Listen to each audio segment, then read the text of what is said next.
कमल साहिबा, बात ये हो रही है कि सियासी तलखी में शिद्दत आ चुकी है और नतीजा ये निकलेगा फैसल वावडा के मुताबिक और कुछ और लोगों के मुताबिक कि सब कुछ लपेट दिया जाएगा। क्या आपकी सियासी जमात को, पीटीआई को इस ख़तरे का एहसास है कि तलखी में शिद्दत आ गई है और उसके नतीजे में निज़ाम लपेटा जा सकता है?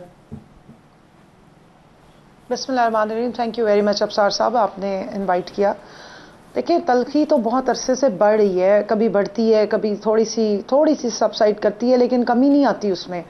और ये अफसोसनाक है क्योंकि पॉलिटिकल फोर्सेस जिस तरह ऑपरेट कर सकती हैं वो नहीं कर पा रही हैं। इलेक्शंस आप देख लें, आपने इलेक्शन पे बात की, मैं खुद कंटेस्ट करी थी NA 166 से, तो उस दौरान में तो इतना तशद्दुद और इस तरीके से पॉलिटिकल जो कैंडिडेट्स थे उनको रोका गया। वो आपके सामने, आप माशाल्लाह सहाफ़ी हैं, एक ज़माने से आप चीज़ों को कवर कर रही हैं कि किस तरीके से फस्तायत जो है वो अरूज पर थी।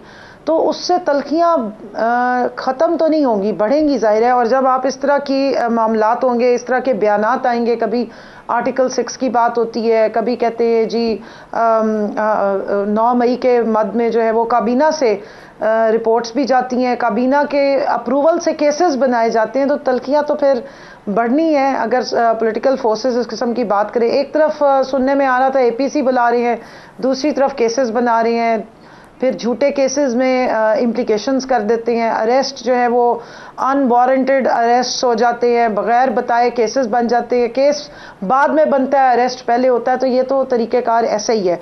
और जहां तक आपने अच्छा, आपने आर्टिकल 6 का जिक्र किया, तो सारे मामला आपने आर्टिकल 6 का जिक्र किया कि हुकूमत, ज़ाहिर हुकूमत ने बात की है और सोच भी रही है शायद कि इस इशू को पार्लियामेंट में लेके जाए और अपनी इत्तेहादी जमातों से भी बात कर रही है।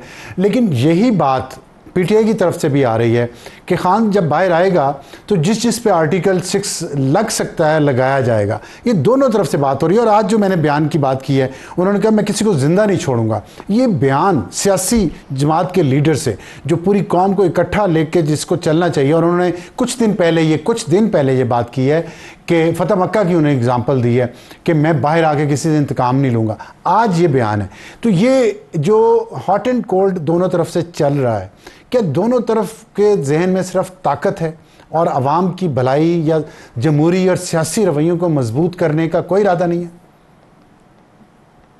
अफसार साहब, एक तो आपका शुक्रिया कि आपने इस बात को कबूल भी किया है और इस चीज़ का आपको इदराक है कि पाकिस्तान के सबसे बड़े लीडर इस वक्त सिर्फ इमरान खान है, क्योंकि दूसरी साइड की बात तो मैटर ही नहीं करती। हालांकि वो फॉर्म 47 की गवर्नमेंट है और जिस तरह के इल्ज़ामात हैं वो लगा रहे हैं। अब आप देखिए कि इद्दत केस के लिए कितना ये गलीज़ और घटिया केस है।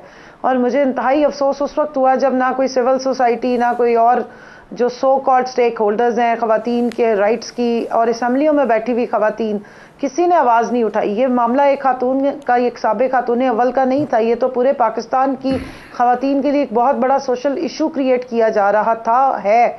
और उसके बाद आप देखिए कि जब उसमें बाइज्जत बरी हो गई और किस तरीके से उनको जो है वो अरेस्ट किया गया। तो एक शख्स को जब आप पॉलिटिकल तौर पे टॉर्चर कर रहे हैं तो वो अपने लिए तो बर्दाश्त कर रहा है, लेकिन आप बार बार उसके घर की इज्जत पे जब हमले करेंगे तो फिर इसी किस्म के सख्त रिएक्शंस और बयानात आने की तवक्को करनी चाहिए, और वही हो रहा है कि वो आ रहे हैं।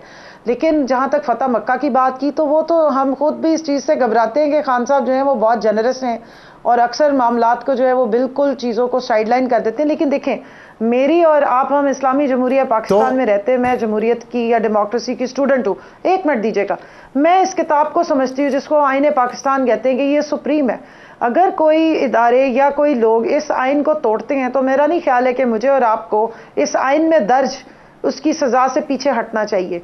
लेकिन यह कि अगर आपने पॉलिटिकल मकासद के लिए, क्योंकि जी पार्टीज जो इस वक्त हुकूमत में बैठी हैं वो फॉर्म 47 की बैसाखियों पे चढ़ के बैठी हैं और उनको पता लग गया है कि अवाम में वो जा नहीं सकते, बिजली के बिलों के बाद तो वो शक्ल नहीं दिखा सकते, तो पैर दर पैर सिर्फ घुमा फिरा के उनको एक ही बात समझ आती है, और वो ये है कि जेल में बैठे 1 साल से जिनको बंद किया गया, इमरान खान के ऊपर सिर्फ हमले किए जाएं। तो उसके बाद मुझे बताइएगा कि फिर आर्टिकल 6 की आड़ में आप क्या करने की कोशिश करें। एक सेकंड जी, पॉलिटिकल पार्टी जो पाकिस्तान की सबसे बड़ी पार्टी है उसको पहले आपने इलेक्शन नहीं लड़ने दिया, उसके बाद कह रहे हैं जी इंटरप्रिटेशन ठीक नहीं हुई थी, नहीं फिर वो कह रहे हैं नहीं जी ठीक हुई थी, इलेक्शन कमीशन कह रहा है, और हुकूमत कह रही नहीं हमने तो इस जमात पे ही पाबंदी लगा देनी इसलिए कि हम इसका मैदान में मुकाबला नहीं कर सकते। तो तो ऐसी मामलात जो है ये पॉलिटिकल फोर्सेस नहीं किया करती हैं, और अगर पॉलिटिकल फोर्सेस के मुंह से ऐसी बातें करवाई जा रही हैं तो फिर उसका एक ऑर्गेनिक रिएक्शन है जो आ रहा है और वो आएगा। ठीक है। अच्छा, ऑर्गेनिक रिएक्शन की आपने बात की है, मैं उस पर आपसे सवाल करना चाहता हूँ। एक तो आपने अभी जिक्र किया कि हम घबराते हैं कि खान साहब बहुत जेनरस हैं इस मामले में, तो क्या आप ये समझती हैं कि अगर खान साहब कामयाब हो गए, इक़्तिदार में दोबारा आ गए, तो उन्हें बिल्कुल फतह मक्का की मिसाल को फॉलो नहीं करना चाहिए और आते ही अपनी जेनरसिटी साइड पर रख के चढ़ाई कर देनी चाहिए सब पे? नहीं जी, देखिए मैं ये समझती हूँ कि जहाँ आइन और कानून की वायलेशन होती है और जहाँ इंस्टीट्यूशंस लाइंस क्रॉस करते हैं तो उसको लाइंस को जो है वो डिटरमिन करना चाहिए। और फतह मक्का के मामलात जो हैं वो उसमें इस्लाम की दावत दी गई थी, यहाँ इस्लाम की दावत का मसला नहीं चल रहा है, यहाँ पर आइन और कानून की वायलेशन चल रही है। एक आप मुझे बताइए, अगर पंजाब पुलिस या इस्लामाबाद, तो फिर खान साहब ने मिसाल गलत दी फतह मक्का की, औरतों पे नहीं, बिल्कुल मिसाल बहुत अच्छी दी है, लेकिन मैं सिर्फ ये कहती हूँ कि ठीक है आप अपने पॉलिटिकल ओपोनेंट्स को और उनको ज़रूर मौका दें, लेकिन जहाँ पर आइन और कानून की वायलेशन हुई है, जहाँ इदारों को बिल्कुल आपने आइन और कानून की पाबंदी के मुताबिक पाकिस्तान को चलाने, तो उस पर हमें स्ट्रिक्टनेस करनी चाहिए। मैं सजा की बात नहीं कर रही, आप पिटिशनर भी हैं, आप पिटिशनर भी थी रिजर्व सीट्स के केस में। बात सिर्फ सुन लीजिए मेरी इफ्तार साहब, मुझे लास्ट बात करने दे। मैं समझती हूँ कि इसकी पाबंदी पे हमें सबको फोकस करना चाहिए, और यही हमारा सबसे पहला बतौर पॉलिटिकल जमात, बतौर एक डेमोक्रेट के या एक लेजिस्लेटर के, ये सबका एक ही मकसद होना चाहिए कि पहले आप इसको फॉलो करना सीखें और सिखाएं, आप उसके बाद आपकी मामले होंगे। अगर आपने एक मसवदा बनाया तो इसको फॉलो करना चाहिए स्ट्रिक्टली। आपने जिक्र किया ऑर्गेनिक रिएक्शन का, यही बात हुकूमत भी करती है। कहते हैं राना सनाउल्लाह पे झूठा केस बनाया हेरोइन का, मरीम नवाज़ को नाजायज़ कैद किया, कैमरे लगवाए उनके, और उनको बाप के सामने दोबारा गिरफ्तार किया गया सिर्फ इसलिए कि खान साहब की ज़िद थी। तो ये जो एक विशस साइकिल है एक दूसरे के ख़िलाफ़ एक्शन का, और फिर उस पर कहना कि हम वापस आके हम भी यही दोहराएंगे, ये विशस साइकिल आप नहीं मुझे नहीं लग रहा आपकी बातों से कि ये आप जब अगर आप इक़्तिदार में आ गए तो आप ख़त्म कर पाएंगे।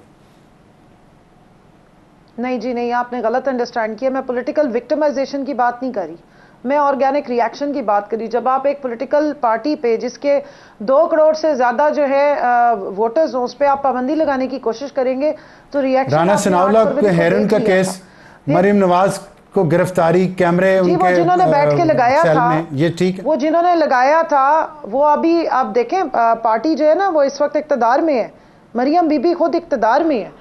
मुझे बताएं जिनके ऊपर वो इल्ज़ामात लगाती थी, नैब की बात करती थी, कुछ और लोगों की बातें करती थी, तो उनसे क्यों नहीं फिर इंक्वायरियां करें? आपके पास हुकूमत है, डिफेंस मिनिस्ट्री है, आपके नीचे है सारे इदारे, आप करें ना इंक्वायरी। आपको तो सारा दिन इमरान खान से अपने बदले की आग और सियासी जो बुग़्ज़ है उससे बाज ही नहीं आप आके दे रहे हैं, ना आपसे दिल ठंडा होता है। आपने क्यों नहीं उन लोगों को पूछा जिनके लिए क्यों निकाला? मुझे कहा आप रोना रोते थे।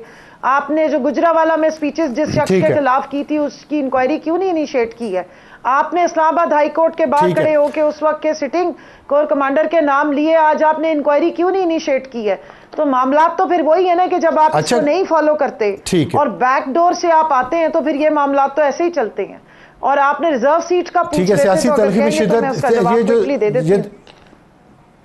ठीक है, तलखी में शिद्दत जो आपने बात इस पे हम कर रहे हैं, तो आपकी बातों से मुझे तलखी तो अभी भी महसूस हो रही है। ये बताइएगा, आप रिजर्व सीट्स का जो आप भी एक पटिशनर थी और आपने ज़ाहिर है बड़ा बहुत आपकी अचीवमेंट आपके पॉलिटिकल करियर में कि आपने इतना बड़ा केस किया भी और जीता भी, तो अब उसके बाद उसकी जो लिस्ट बनी है, उस लिस्ट बनाने का कहा गया है, उस लिस्ट में कोई नाम आप शेयर करेंगे जो पहली लिस्ट से उससे मुख्तलिफ नाम होंगे या वही होंगे? देखिए अबसार भाई, एक तो मैं ये बात करूंगी जो तलखी की आप बात करें, जब रोज़ाना पंजाब की पुलिस लोगों के घरों में जाएगी, खवातीन को उठाएंगे, अभी आप देखें सोशल मीडिया के एक्टिविस्ट अबडक्शंस हो रही हैं, हमारे लोगों को उठा के फिर उनकी तस्वीरों के ऊपर गद्दार लिख के तो चौकों पे लगाएंगे, तो पॉलिटिकल तलखियां इससे कम होती हैं? मुझे खुद बताइएगा आप। तो सोशल मीडिया के लोग जिस तरह लोगों की फैमिलियों पे हमले करते हैं, उनकी तस्वीरें लगाते हैं, उनकी जिंदगी खतरे में डालते हैं, वो भी तो मुनासिब नहीं है। दर बदर रही, वो बच्चों से 6 महीने मिल नहीं सकी, तो अब मेरे अंदर से तो वो तलखी आराम से ही जाएगी। हालांकि मैंने बड़े हौसले के साथ सारा बर्दाश्त किए जा नहीं, तक लेकिन आपने केस लेकिन की बात कमल की तो लेकिन कमल साहिबा लेकिन सियासी लीडरों को दिल तो बड़ा रखना चाहिए ना, आम लोगों से तो बड़ा दिल रखना चाहिए। जाएगा इंशाल्लाह, जो खड़ी रही हैं पार्टी के साथ भी और इस नजरिए के साथ भी, और उन्होंने डट के सारी फस्तायत ये नाम कुछ हमें मजलूम है।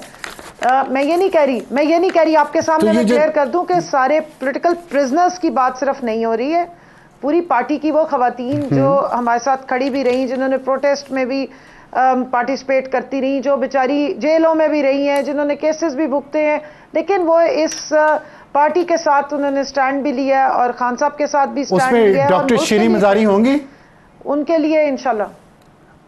डॉक्टर शीरीन मज़ारी होंगी अनफॉर्चुनेटली इस दफ़ा नहीं है, और जब तक खान साहब जो लोग छोड़ के गए थे, प्रेस कॉन्फ्रेंस करके गए थे, उनका मामलात वापस आके सेटल नहीं करेंगे, उस वक्त तक उन लोगों के नामों को कंसिडर नहीं किया जा सकता।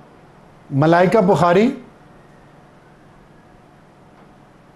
वो सारी एक ही कैटेगरी है जी, वो जब तक खान साहब खुद से नहीं आकर इनको डिसाइड करेंगे उसके बाद। अभी तो फिलहाल वो लोग हैं जिन्होंने प्रेस कॉन्फ्रेंस नहीं की, सनम जावेद का नाम, सनम जावेद का नाम आ रहा है, स्टैंड ले रहे हैं, उन लोगों को मौका दिया जाएगा। सनम जावेद का नाम आ रहा है, फलक जावेद का नाम आ रहा है, आपका नाम आ रहा है, ये है नाम उसमें?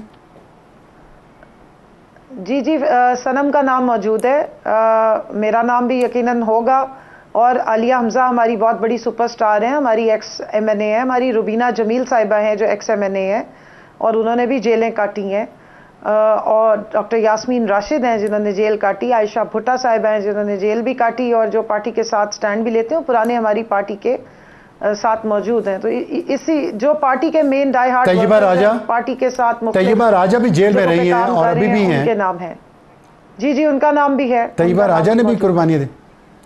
खतीजा शाह जी उनका नाम मौजूद है जी, उनका नाम भी मौजूद है। खतीजा शाह का नाम है, मुझसे ना ही पूछे तो अच्छा, अब एक थोड़ा सा सरप्राइज रहने दें जी, खतीजा का नाम भी मौजूद है। अच्छा चलें, वो उनकी डबल अमेरिकी शहरियत भी है तो उसका क्या होगा फिर? देखें वो छोड़ेंगी, अपनी छोड़ने के लिए रेडी हो गई हैं, और उसके लिए फिर अच्छा चले, अच्छा आगे हम चलते हैं, इस पे जब तलखी की बात करें। रह गई। हाँ सही है, बिल्कुल सही है।